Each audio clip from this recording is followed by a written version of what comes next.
What is up, you guys? Welcome back to my channel. My name is Jessie, and today I'm going to be talking about all the books I plan to read in the month of April. So before we get into that, let's just go ahead and address the elephant in the room. Yes, I haven't been as active on this channel, and honestly, just personal and work life has just gotten a little chaotic, but things are starting to get back to normal.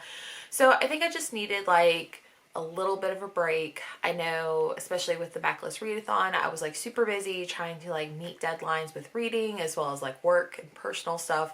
So yeah, sorry it's been a little bit, but I do plan on uploading more on a consistent level. So yeah. But anywho, let's go ahead and get into the books that I'm very excited to read about, and I'm sure you guys are very excited to know what I plan on reading. The first book I want to mention is one that I'm currently reading, even though it's not technically April. I did want to go ahead and include it because I do plan on finishing it today, but it is The Perfect Marriage by Geneva Rose.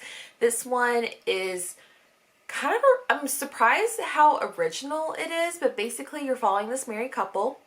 Sarah is a defense attorney, and her husband Adam is a kind of like a failing author. Like, he really hasn't had any luck with his writing.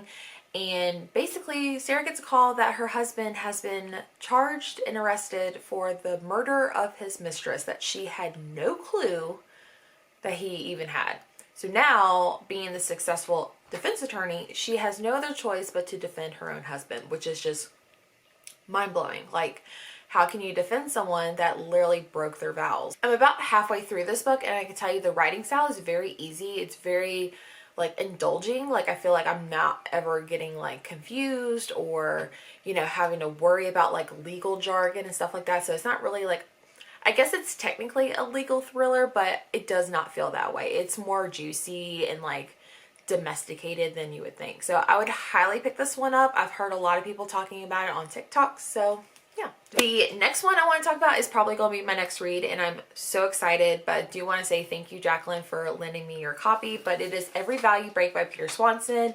I am very nervous about this one because Peter Swanson is one of those authors where he has like the most intriguing plots. However, his execution and the endings really disappoint me. Like, it could have just been so good, but I always feel disappointed. Jacqueline read this one and vlogged it, and she gave it 5 stars. And I know she's very picky and kind of like in the same boat as me when it comes to Peter Swanson books. So I was very intrigued, and she offered to send it to me. So thank you so much, Jacqueline. I'm so excited to read this one. If you haven't heard of this one, it just got released, I think, on the 23rd of March. But basically you have this woman who's getting married to this like millionaire, I think, but before her wedding on her bachelorette night, she actually has a one-night stand with some random guy.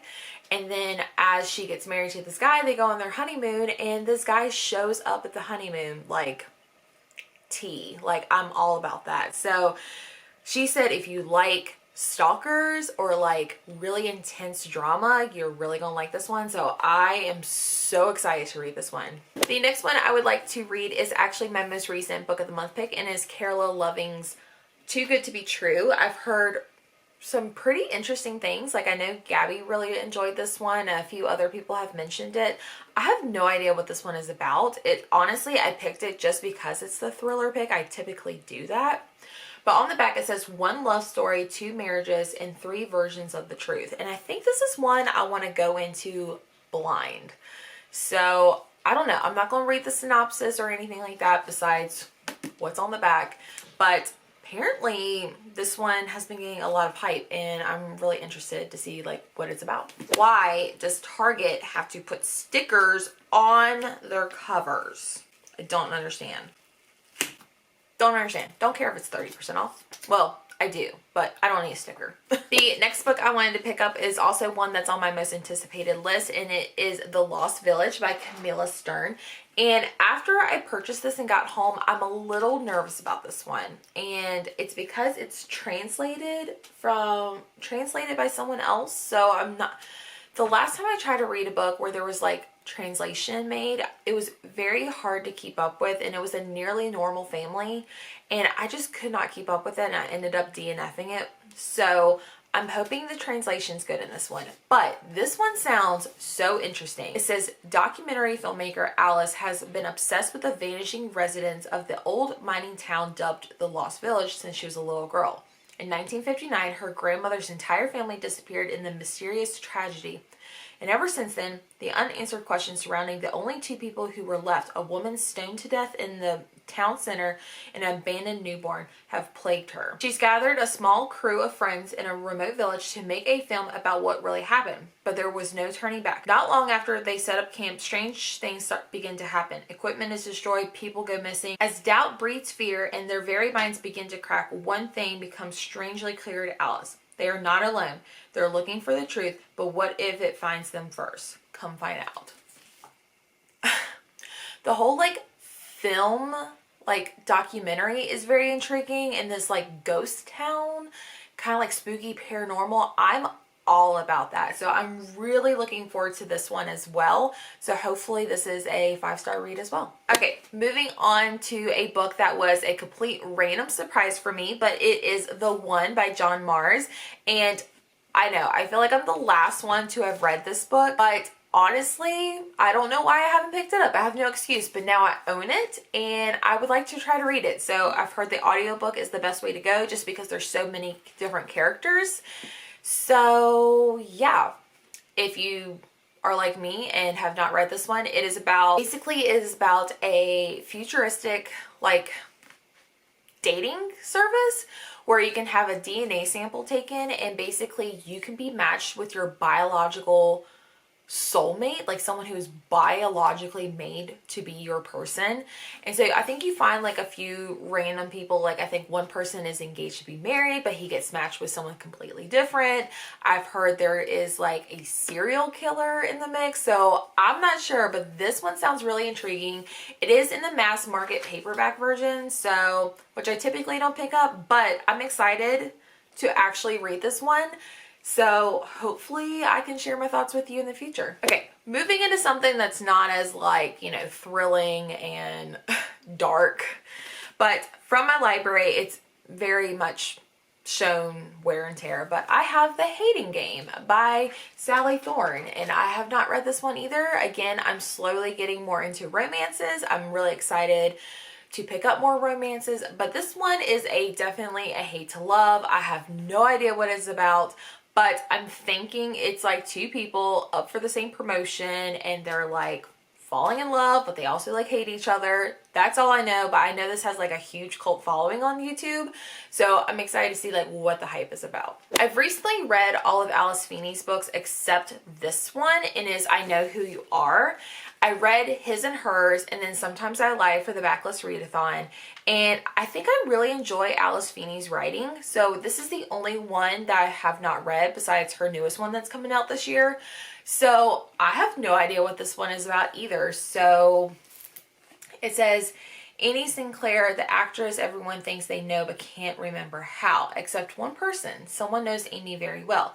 They know who she is and they know what she did. When Amy comes home and discovers her husband is missing, she doesn't seem to know what to do or how to act. The police think she's hiding something, and they're right, she is. But perhaps not what they thought. Amy has a secret she's never shared, and yet she suspects someone knows. As she struggles to keep her career and sanity intact, her past comes back to haunt her in ways more dangerous than she could have ever imagined. Okay, I'm even more intrigued because I don't know what it is, but I love stalkers. I love people who know secrets. This one sounds really good. It's probably gonna get read higher on the list, so.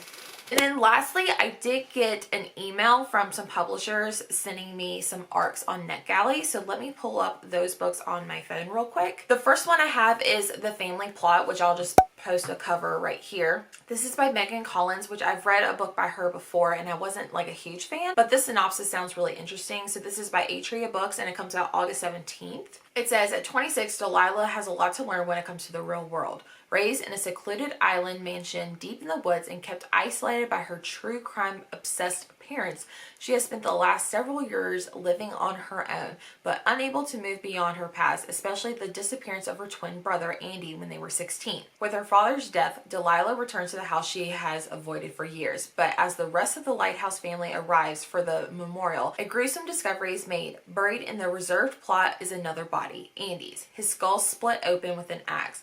Each member of the family handles the revelation in unusual ways. So this one just sounds like a family member went missing. Years later, someone dies. I think it's our main character's father, and then they find the body of her missing twin brother.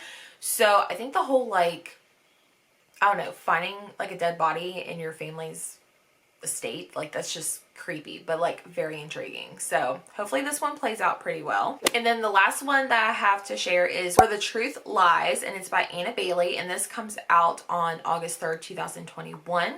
But this one says, when a teenage girl disappears in an irregular small town, all the community's most devastating secrets come to light in the stunning atmosphere, blah, blah, blah, blah, blah. When 17-year-old Abigail goes missing, her best friend Emma, compelled by the guilt of leaving her alone at a party in the woods, sets out to discover the truth about what happened.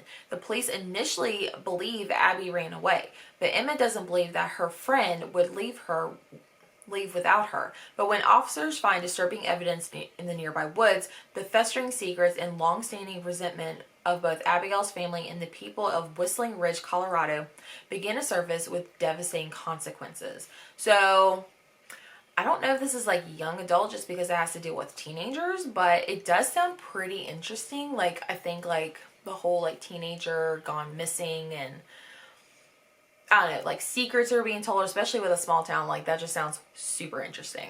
All right, guys, that is everything for my April TBR. Let me know in the comments what you plan on reading this month, and maybe I might check them out as well. And don't forget to subscribe so you don't miss out on a future video.